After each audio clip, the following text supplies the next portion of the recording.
Hello, everybody. We are coming to you today from Toy Story Land here at Disney's Hollywood Studios.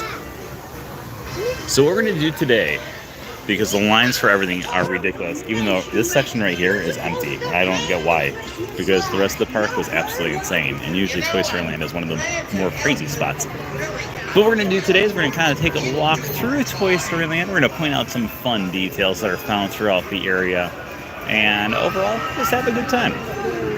Probably do like maybe a 10-15 minute walk through here. What we'll do is we're going to point out a few different details that maybe you don't know about, because Toy Story Land has some of the Hey, partners! Bud says riding with Slinky Dog on the coaster set reminds him of flying. Not that he can fly. After all, he is just a toy. But we're going to point out some details that maybe you just don't know about, found scattered throughout the land. We'll try to do at least 5, if not a few more. But there are going to be at least 5 that we're going to do while we do our little walkthrough. So let's start off right here at the entrance of Toy Story Land. So obviously right behind me is Woody. Over here we have the Toy Soldier. And over on my right hand side, we're going to get a quick shot of it in just a second as soon as you see the pass.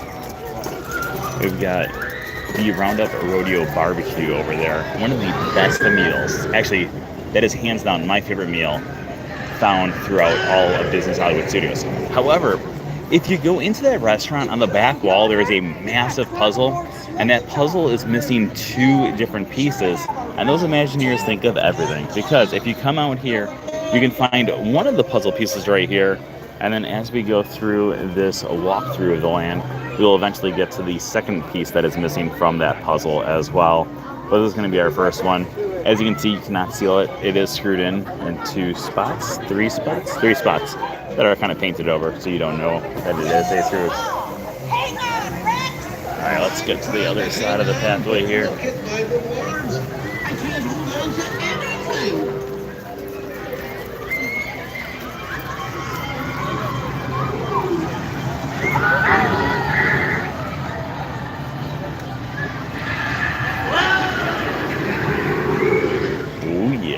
Okay, let's keep on walking through here.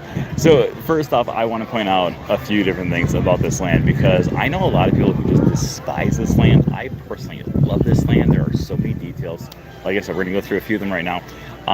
But I get the biggest complaint is that there's no shade, and I get it. I get why there is no shade, but at the same time, I get why people would be upset that there's no shade. The main reason is because we are supposed to be the size of a toy. So if we had some trees here, the trees would have to be absolutely massive to fit with the idea that we are the size of a toy. Okay, so the tower that Rex is standing on top of right here is actually the same exact location that the old Earful Tower once sat at. So if you remember when Disney MGM Studios first opened up, the icon for the park was the Earful Tower, the water tower with ears on top. And when they switched up the park here to make Toy Story Land and Galaxy's Edge, they still wanted to pay tribute to the water tower, even though it was going to be gone, and it was going to be right here. Wait! Did you see that? That Slinky Dog sure is fast. Okay, so far we've done 2 fun finds. We're going to do at least 3 more, but probably more.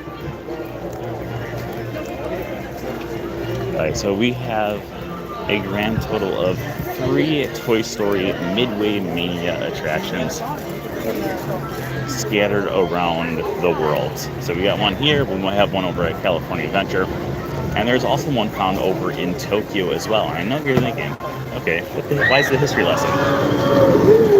The history lesson is because there is a reference to the Tokyo Disney one that can be found here. Now, the original ones that opened up was here in California. They both opened up at the same time.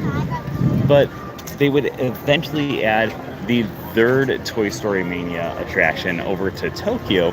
And when they did that, they had it so they included something very amazing, which was going to be this massive Toy Story Midway Games toy box. Not this exact one, but there is something here that most people walk by and don't really pay attention to. And that is going to be Woody himself. So if you take a look at Woody, you can see that he's got those purple glasses on there. And then over here we got Mr. Potato Head, also with purple glasses. I know what you're thinking, no big deal, they're purple glasses. However, the glasses that they have in here for the 3D ride are the yellow glasses and not purple ones. There you go again. It's the yellow ones and not the purple ones. And the reason that they're purple is because they duplicated this box from the Tokyo one when they expanded the land here to Toy Story Land. Because remember, the old attraction entrance used to be on the other side of this building in Pixar Place.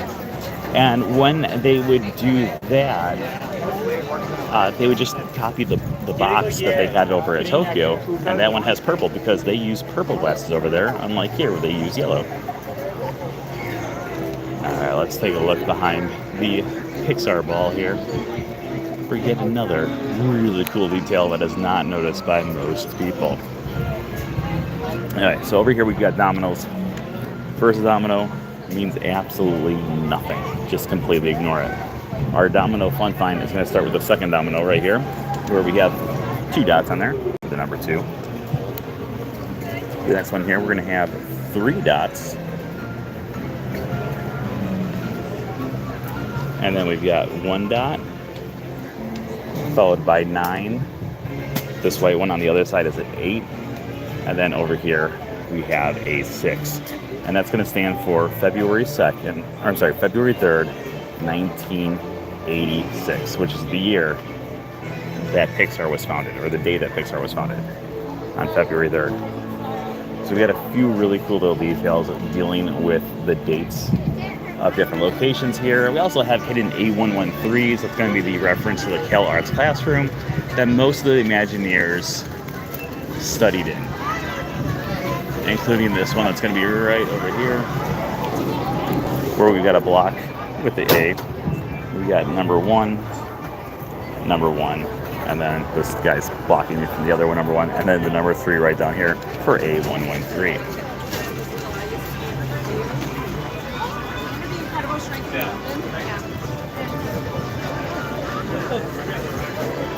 Alright, let's keep on going through. We'll hit maybe 2 more references here. 2 more little details.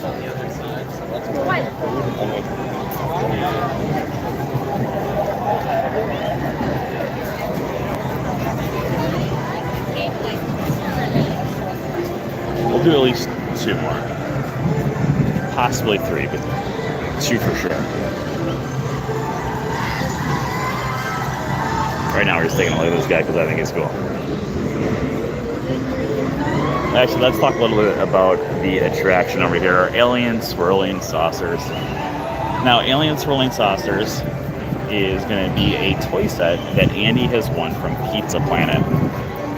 Now, I know you're thinking, is that, relevant? How is this fitting in with our whole storyline here? Well, remember that we are the size of toys. So because we're the size of toys, everything, like the giant footprints of Andy on the ground here, are going to be reinforcing the idea that we are the size of toys. And so when Andy was over at Pizza Planet one time, he was able to win a prize. And that prize that he won was a brand new toy set called the Alien Swirling Saucers, where he would actually have it so he could put this little game in here and have the Alien Swirling Saucers available for his toys to run around in, including ourselves. Now, right now, there is someone standing right in front of the fun find that we're going to point out here. So we're just going to give it 1 minute here. Get their picture. And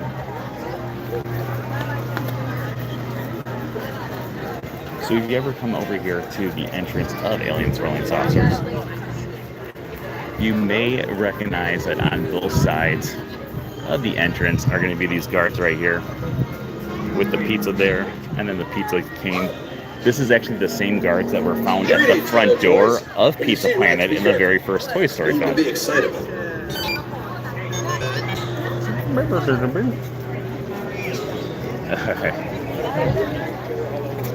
Let's do another fun find about the restrooms here. So up here we have the restrooms in Toy Story Land. Again, keep in mind that everything here was created by Andy himself. So we're going to have some childhood mentality here, which I love. So on the left-hand side, we've got Tinker Toys. This is going to be next to the boys' bathroom because sometimes, people refer to boys going to the bathroom as tinkering. And over here on the women's bathroom, it's the game of cooties, because the game of cooties refers to the fact that girls have cooties. Okay, let's continue down this way. We'll do 2 more fun finds on our way towards the end of our broadcast here. Now, when we started the broadcast, we first started talking about those puzzle pieces. There's the 2 missing puzzle pieces found inside of a Roundup Rodeo Barbecue. We took a look at one of them. The other one is going to be found here at the end of the land, leaning up against the wall here.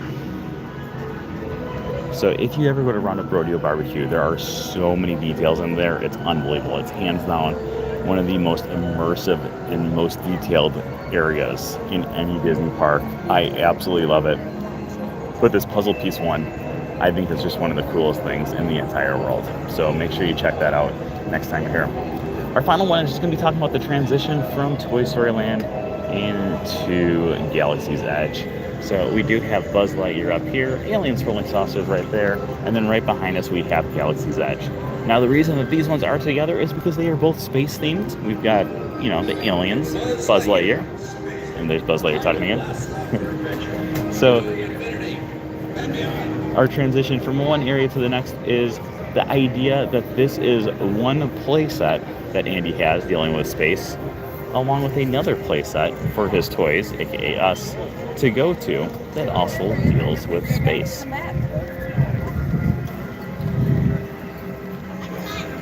We're going to wrap up our broadcast right up here. Thank you everyone for joining us today. I hope you guys enjoyed our little walkthrough of Toy Story Land. This is just scratching the surface of all the stuff that can be found in this insanely detailed land.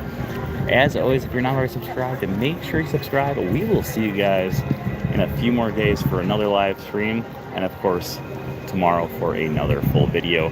Until then, I hope everyone out there is having a super califragilisticexpialidocious type of weekend, and we'll see you guys all a little later. Brr.